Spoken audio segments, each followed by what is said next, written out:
بسم اللہ الرحمن الرحیم۔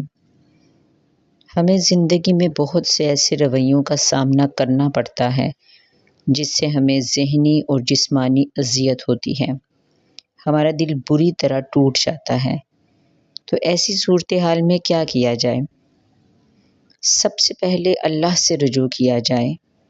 وَاسْتَعِینُوا بِالصَّبْرِ وَالصَّلَاةِ، صبر اور نماز کے ذریعے مدد مانگی جائے۔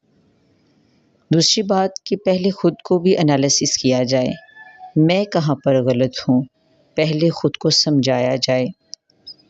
تیسری بات، ہم انسان ہیں، ہم سے غلطی ہو جاتی ہے، لیکن اللہ کو وہ لوگ بہت پسند ہیں جو لوگوں سے بھی معافی مانگ لیتے ہیں اور اللہ سے بھی معافی مانگ لیتے ہیں۔